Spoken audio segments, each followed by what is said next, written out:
Hey friends, happy Monday. Welcome to another Daily Dub where we will be recapping and just discussing Season 8, Episode 5 of Game of Thrones, entitled The Bells. And maybe a little different than what I've done kind of for this final recap, because next week we'll do a before and after with Victoria for the finale. But this episode is a hard one to talk about, really, to be completely honest. And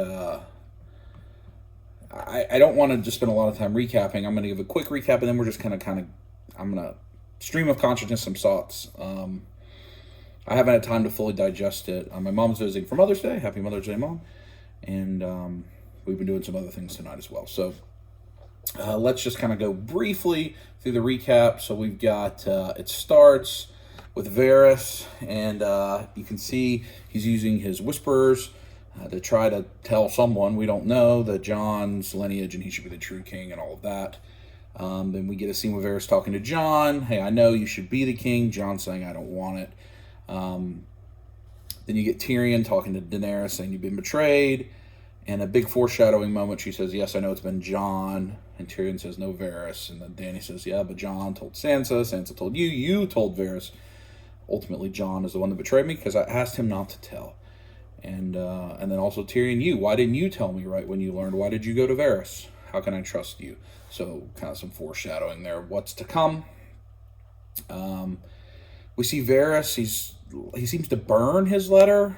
And then he's going to be taken to be executed. You get a nice final scene between Varys and Tyrion. Excellent acting there by both folks. And Varys is burned. Very cool scene. The way Drogon comes up from behind Daenerys, the menacing look and the execution, brilliant cinematography. In my opinion, Varys is killed. His final words is to Tyrion, kind of, I hope I was wrong, which he was not, as we'll see later. And then you get Daenerys and Grey Worm. They're talking about Missandei. You see that the only thing she brought with her from the east was her neck cuff. They burn it. You can tell they're upset. And then Jon shows up, and Grey Worm leaves, and it's just an awkward conversation. You know, she's mad at him for telling. She says Sansa basically killed Varys. This is a victory for Sansa. She knows what'll happen. People love you. They only look at me out of fear. And I would rather rule out of love than fear. And Jon says, I love you. And they embrace. But Jon has to turn away. And Dany basically says, fine, fear it is. That's what it'll be then. Then we get a scene with Tyrion where she's begging Daenerys, let the city surrender. Give them a chance to turn on Cersei. Don't kill everybody. She does seem to agree to that. They've got their plan to attack King's Landing. And the final thing is she tells Tyrion, we caught Jaime going back to Cersei. If you fail me again, that's it for you, sir. We go back to right outside King's Landing. The battle's getting ready to happen. You know, the next day, Tyrion gets Davos to smuggle him into Jaime. And he frees his brother. Very nice scene, the last scene between the two. Wonderful, wonderful acting by Peter Dinklage and Coster Waldau. Wonderful, wonderful scene. And what you see is, I mean, Tyrion says, take Cersei and escape. Go away. Start a new life. So even Cersei, who wants to help escape. And I think one of the big themes of this is your family is the thickest. You know, Jon, Sansa, the Starks, that's his family, more than what his blood said. And the Lannisters, to the end, family is more important. This with Tyrion talking about his childhood and Jaime being the only one that helped him survive. Very good stuff. We Arya and the Hound showing up at King's Landing, and they're going to get into the gate, and they're going to go kill Cersei and Mountain. That's what they want to do. And we get, like, tracking scenes with this mother and a girl. And what I am not sure of, did Varys get off a note to somebody that is still in play here or not? There was a little girl he was talking to, one of his whispers. There seemed to be a girl that was trying to fulfill that. And maybe she will next episode. Maybe she's going to make some proclamation. And I don't think that's the same girl, the mother and girl that kind of we tracked through with Arya. I got a little confused there. I need to watch it again and see what happened. But there's that element. Did Varys deliver a message to a Whisperer who is yet to play a role in the final episode? or did that message die with him? And this is just kind of thematic for the episode. I'm not sure.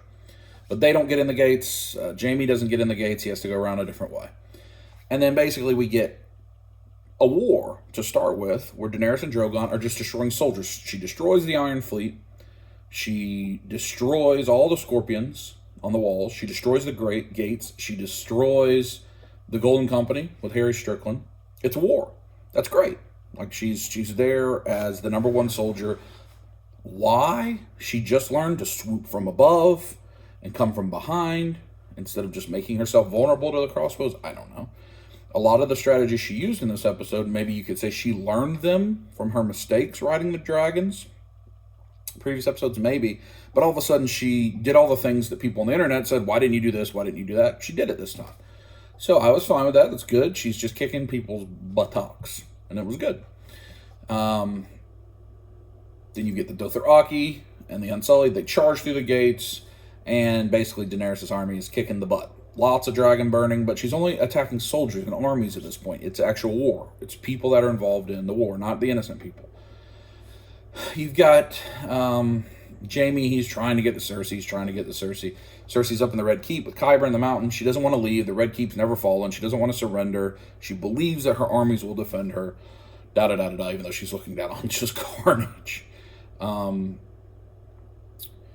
And we get to this point where there's this showdown between the Lannister army and Jon Snow with the Northern army and Grey Worm.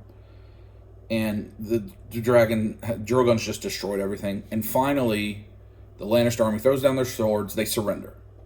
And the surrender bell rings from the city. The bell that has been referenced when Tyrion says, let the city surrender. Then they'll look to you. They'll turn on Cersei. Drogon and Dany are sitting up on the castle wall watching this happen. They see the surrender. Emilia Clarke, who was brilliant in this episode. Brilliant in terms of acting. Just fantastic. I can't imagine how challenging it must be to play this role right now. Fantastic. And you see this moment, and she cries. It's emotional. She's finally won. And then she just rage sets in, and she just loses it. And she just goes to kill everybody. She starts attacking the army that had surrendered. She starts killing women and children with the dragon, just sweeping down fire, just laying waste to everything. And you see that she's finally, quote unquote, broken bad, right? In the prestige TV world, she broke bad. She had had enough. The Dothraki and the Unsullied take that as, hey, our queen started killing everybody. I guess morals are out the window. Let's go. And Grey Worm, they charge and they start fighting the army that had surrendered. Jon's trying to keep everybody back. Tyrion's looking on. He's devastated, obviously. And we saw this little girl that we're following that I want to keep saying that, and I don't know what it is. Cuts away. We see Jaime. He's checking on the dinghy, and it's there. And he encounters Euron, who's washed ashore. They have a good fight. Euron stabs Jaime a couple times. It looked like he's going to kill Jaime. Fortunately, Jaime wins in the long run. Euron gets one final, I'm the one that killed Jaime Lannister, even though later we see that's not true, and that's the end of Euron. Kind of an anticlimactic end. But I'm glad it's Jaime that killed him. Drogon and Dany, they start burning pieces of the Red Keep, spiraling. Basically like, Cersei, you're screwed. I'm just going to take it piece by piece. And finally, Cersei leaves. We get a scene with the Hound and Arya, probably the best scene of the whole episode, where they're in the Red Keep, things are crumbling around her, and Hound's like, Art, you got to leave. You're going to die here. Look at me. I'm what a life world of revenge looks like. This is what it looks like. You don't want to be me. You have a chance to turn away. Wonderful scene. She decides to. She thanks him. Great scene, right? Really, really, really good. So Arya leaves. Then you get the Hound and Sandor Clegane encounters the Mountain and Gregor Clegane, as well as Cersei and Qyburn. We're finally going to get Clegane Ball, but before that, the Mountain kills Qyburn because he's trying to hold him back. So goodbye, Qyburn. And Cersei's just like, no, I'm just going to dip. I'm just getting out of here. I ain't interested in this. And we finally get Clegane Bowl, which, as we know, as we saw, if you watch it, ends with both of them dying. The Hound and the Mountain both dying because he can't kill Zombie Mountain. I mean, even he stabbed him right through the brain and didn't kill him. And it ends with the Hound charging at him and cackling them, and they fall out, 50 stories into Dragon's Fire. Jamie finally finds Cersei in that same map room where Hound and Arya have their emotional scene. A very famous room from the Red Keep with the map of Westeros on the ground. We've seen that scene over that set piece over and over again. An emotional thing that's now destroyed. It was an emotional scene. It's a very story-driven scene. I understand it with Jamie. You just don't like it, right? You want Jamie to be with Brienne. You don't want him to go back to who he always was with Cersei. So this is where we really start to get into some stuff. So then we have an Arya tracking shot, really, really well done. Again, cinematography, acting, directing, all of that's beautiful in this episode. Where the camera's following Arya, and she's starting to see the carnage. She's starting to see what Daenerys has done. And, women and children dead, bloody, burned corpses. And it's brilliantly shot where it's going back and forth. Whereas Arya gets knocked down, the Hound gets knocked down. And as the Hound stands back up, Arya steps back up. And you see, because their journey has been very paralleled, it's happening in this, where it looks like Arya may get killed by dragonfire or a building collapse, and it looks like the Hound's going to lose to the mountain. Brilliant, brilliant. I really thought that was really well done from a cinematography perspective, from directing perspective. And the acting was great. You see wildfire exploding, so all the different places that wildfire was still kept in King's Landing, that was the green fire exploding. That was a good callback. Jon is trying to get his army to retreat, to fall back, to get away from all this carnage. Arya keeps trying to help people. She encounters groups of people. She's trying to lead them to safety. You see the Starks being the Starks, ultimately. You get to where Jaime and Cersei, they've gotten to the place Tyrion told them to get away, and it's the rubble has caved them in. They can't escape through that basement, kind of dragon bone area. And they're stuck. And Cersei starts to cry, and she doesn't want her baby to die, and you see the stuff that Tyrion's always been appealing to, that she cares about her children and all of this, and they embrace, and Jaime's like, you and I are the only thing that's ever mattered. It's only us. It's only us that matters.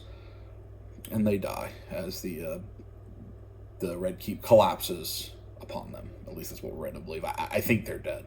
I think Euron's dead. We don't see their actual final breath on screen, but I'm confident they're dead. And then we go to Arya, who's just soot-covered ashes. She stands up. She sees that mother and child that we've been tracking burned. She sees a horse. She gets on a horse, and she leaves. So that's the recap. Let's talk about the deaths. We had Varys as a named death. The whole Golden Company seems to be dead, including Harry Strickland, the leader. The Iron Fleet seems to be destroyed, including Euron Greyjoy. The Hound, Mountain, Jaime, Cersei, all dead. So 7 pretty big deaths. And so there was 8 in the Battle for Winterfell episodes, so 7 here. So that's a recap, but let's just talk about my thoughts a little bit. I didn't like this episode.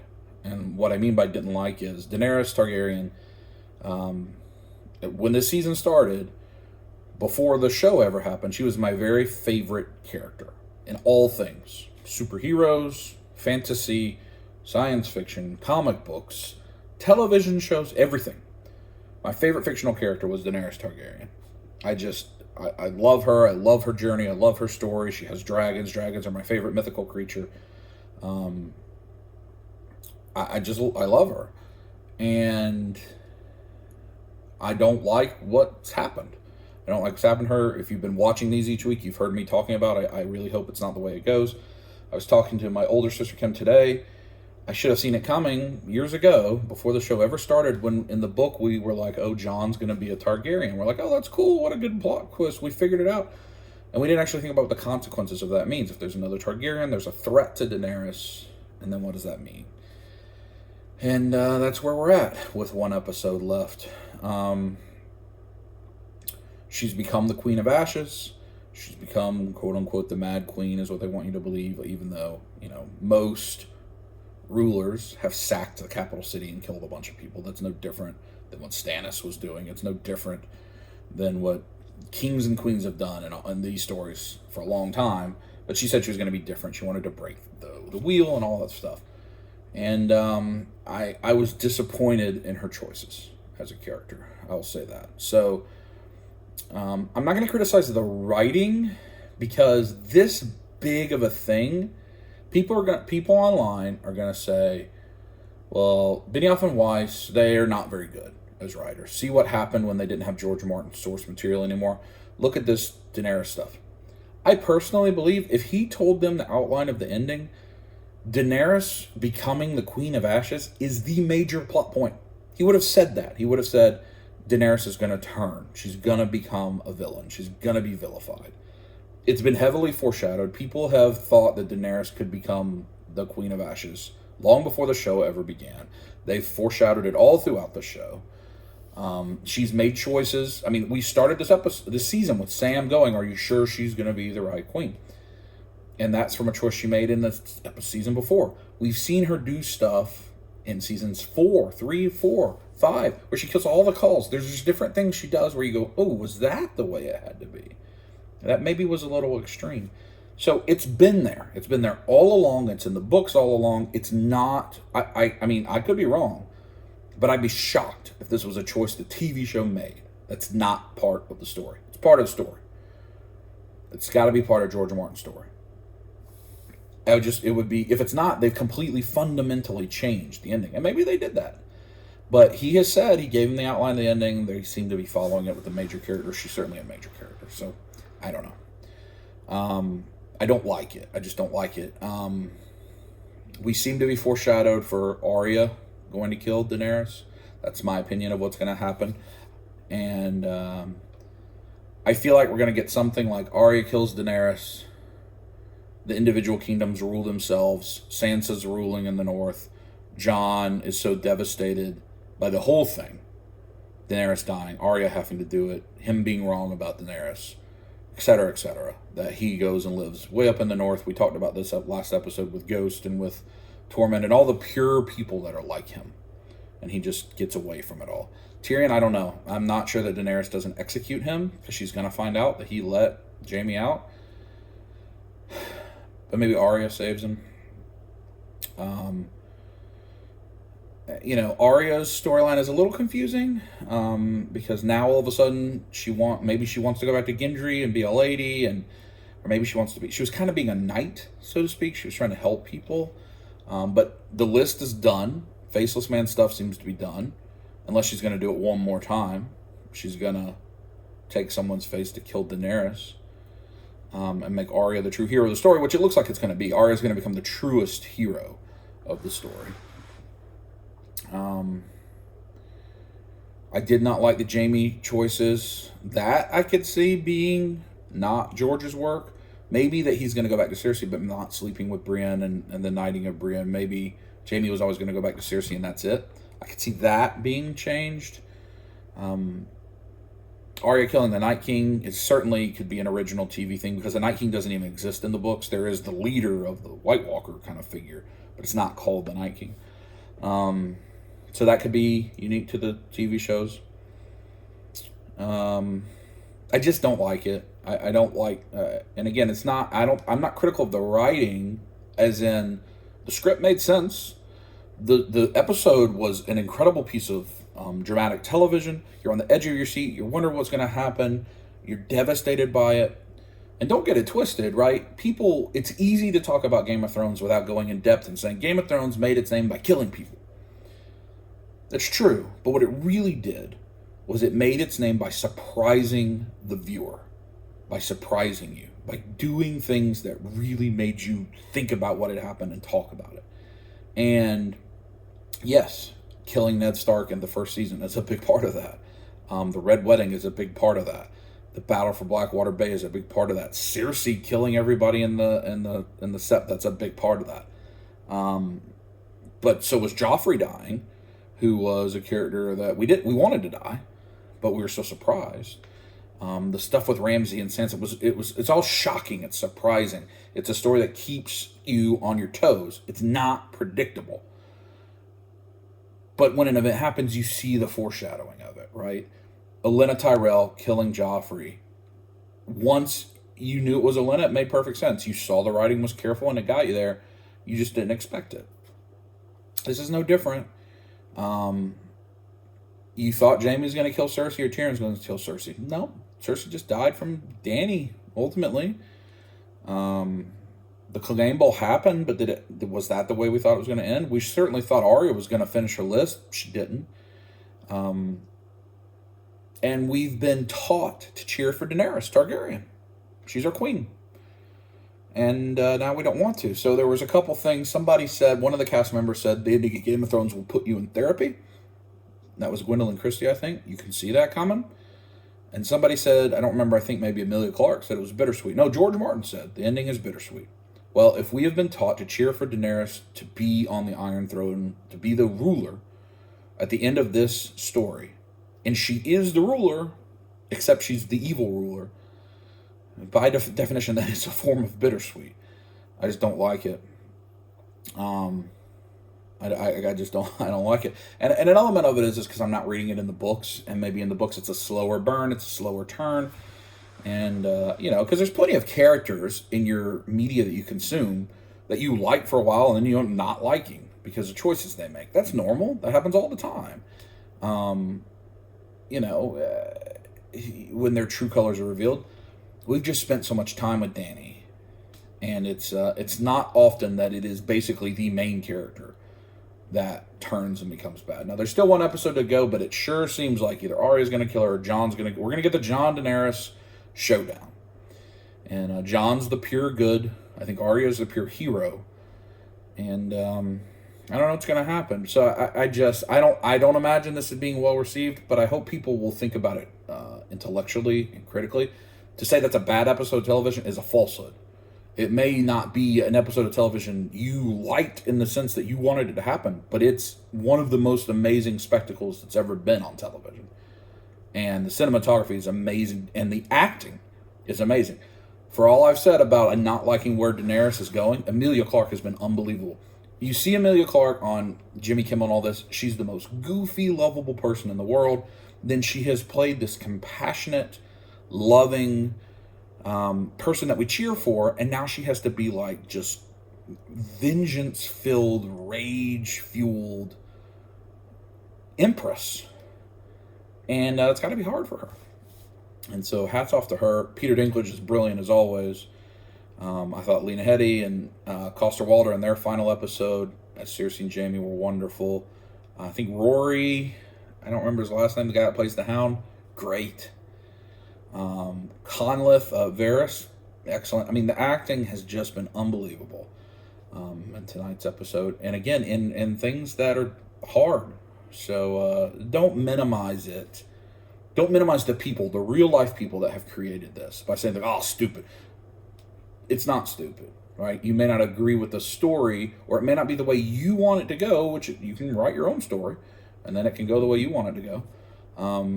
And I wish it didn't go this way. I'm not completely sure it's in character for Daenerys. I understand it's in the family history. I understand she's had elements of this. It's been foreshadowed, but she's also done a lot of good. I don't feel like this is what would have happened in real life, but there is no real life. There's dragons. It's no real life. And so I don't want to minimize any of the people's work on it, but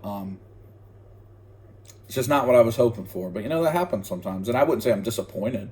It's not disappointed. I was breathtaking on the edge of my seat for an hour and a half.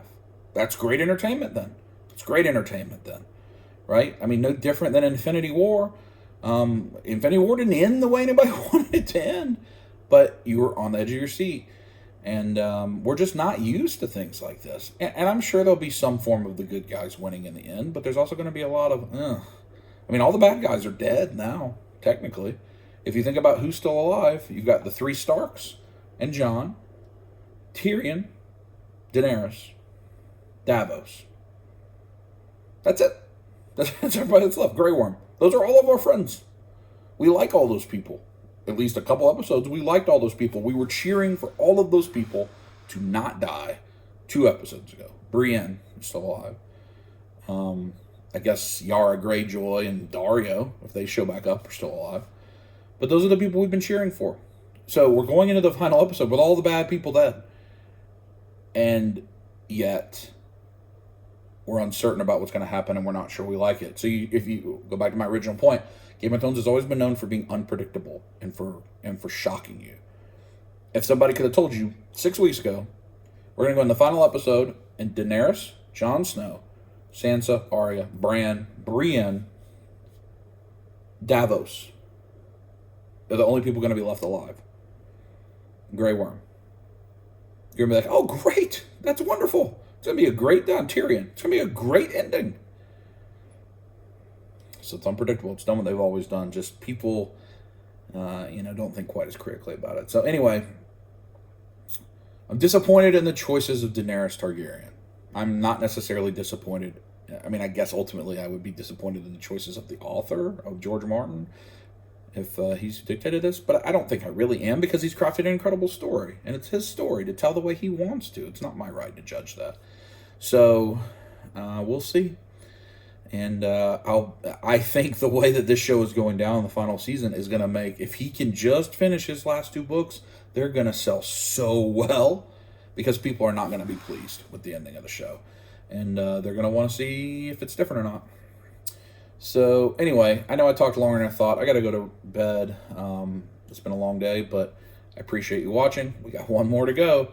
On Wednesday, you'll get a trailer. You're going to get an extra special episode. You'll get a mini dub on Friday, so I hope you're going to enjoy that. And then a new episode of Dub Life on Sunday. Hope you have a wonderful week this week. Talk to you soon. Squeeze it.